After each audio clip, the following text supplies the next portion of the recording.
Journalist Daniel Schorr makes a speech at his 75th birthday celebration.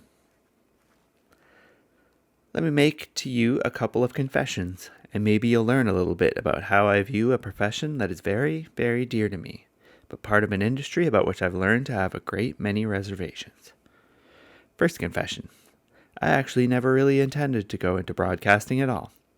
All my young life, what I wanted was to be a newspaper reporter, especially a foreign correspondent, and most especially a correspondent for the New York Times. Back in the very early 1950s, I was a stringer for the New York Times in Holland, writing assiduously. Finally, I went to New York and said, I really want to be a staff correspondent for the New York Times. The managing editor asked me to go through a trial period in New York to see whether I could cover local news as well as foreign news, and I did. Finally, he said, "Go back to Holland. I think we're going to do it.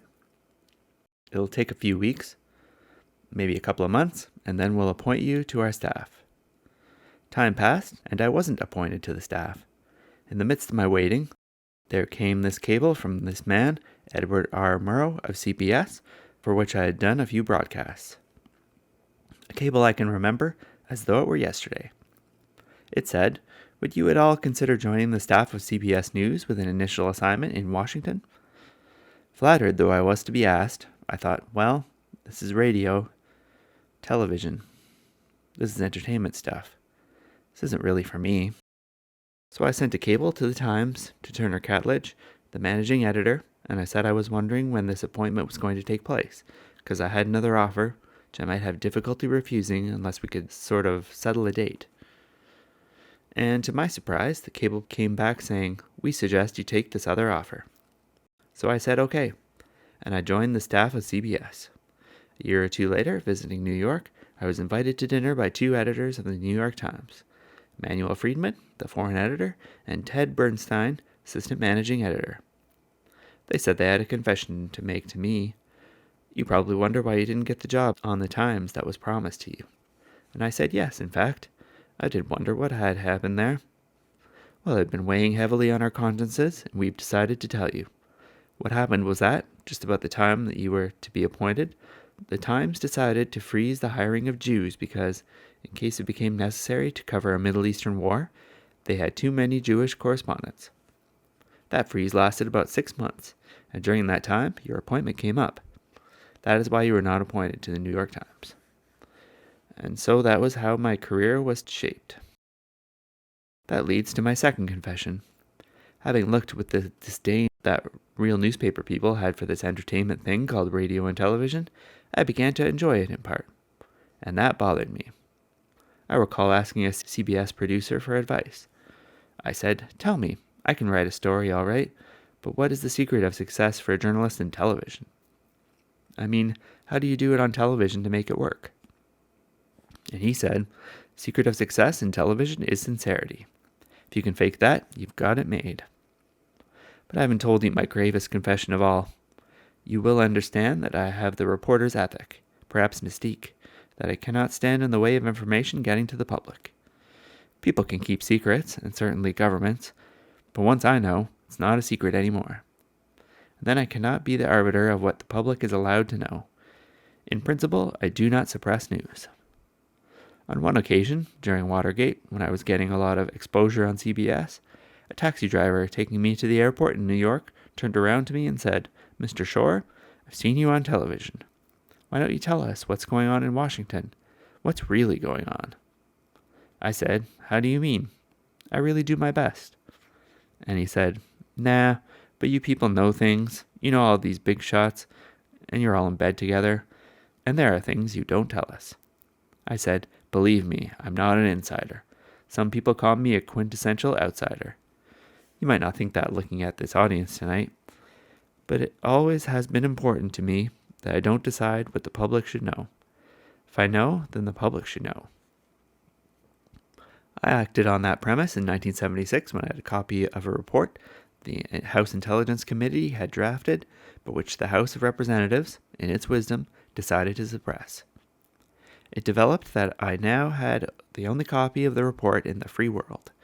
I not only divulged its contents and stories on CBS, but then felt it was my duty to see that the whole report was published.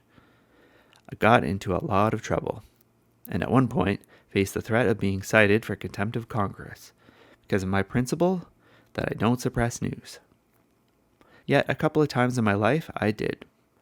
Not sure yet I did right, but I did it. I'll tell you one of those episodes. In 1957, I was in Poland working on a documentary for CBS, See It Now program. In the course of wandering around Poland for a couple of months, I came to a place in eastern Poland, a small town, where I saw an amazing sight. A bunch of people with horse-drawn carts on which their possessions were piled, like a scene from Fiddler on the Roof. I went up to them and soon realized that they were Jews. I didn't speak Polish, so I spoke to them in Yiddish, and they addressed me in Yiddish, and they explained to me that they were going to Israel. That was quite remarkable, because in 1957, Jews were not being allowed to leave Soviet bloc countries to go to Israel. So I did interviews with them on film in Yiddish. Nice little vignettes to go in the documentary of Poland today after Stalin. But I needed to know how this had been arranged. Returning to Warsaw, I asked the Israeli minister how Jews were getting out of Poland to go to Israel. He asked, "How do you know about that?" I said, "Well, I met some. I interviewed them." "Where?" he said. And I said, "Well, in this town, in eastern Poland." He said, "Well, if you know that much, I'll tell you more, and then you can decide what you will do." You see, the Soviet Union, at the end of the war, had occupied a part of Poland containing many Jews. They didn't want to stay there. And an arrangement was worked out among Israel, Poland, and the Soviet Union. Jews there could be repatriated to Poland with the understanding that they would almost immediately leave for Israel, because Poland didn't want them. The Soviets, worried about reactions among their Arab friends, had stipulated that if the arrangement became known, it would stop immediately. "So," said my Israeli minister friend, "that's the story. If you want to go ahead, go ahead. But if you do, that's the end of Jews getting out of the Soviet Union." I said, well, I'd have to see what I'd do about that. This was all on 16mm film, and we were shipping rolls of film every day to New York as part of the program that we would structure later. And I kept this roll of film there on my desk. I'd like to call Murrow and see what he thought. Couldn't call on an open telephone, and so the film remained with me in Poland. I didn't ship it. We finished the program. It went on the air. I came back to New York and saw Murrow and said to him, "I think I've got to tell you something." And I told him that story. And he said, "I understand." Not quite approving. Not quite disapproving. Just saying, "I understand." The episode has worried me over these years. How could I justify this suppression to myself? Oddly enough, I never really found a rationale for that until recently. Washington Post reporter Milton Coleman once quoted Jesse Jackson using words like Hymies and Hymietown, which created a political sensation.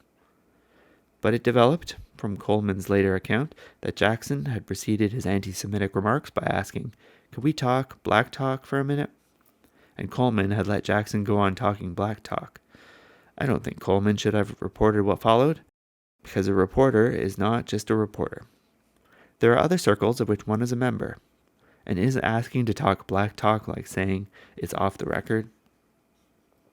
The Jackson-Coleman incident, some 30 years later, might have illuminated for me, maybe I'm rationalizing, why I couldn't expose the emigration of Jews from Poland.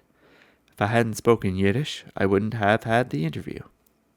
Maybe this was like black talk. It summoned you to membership in some other group beyond being just a reporter. And the older I get, the more I began to realize that life isn't that simplicity of the young reporter saying, "Out of my way, bud, I want that story, and if I get that story, there it goes." I have a greater and greater sense of complications. Well, at 75, I ended up not having many problems like that, thanks to NPR and its wonderful way of dealing with me. I don't have the tyranny of bright lights and sound bites. Radio analysis is a simple matter of sitting down and writing it.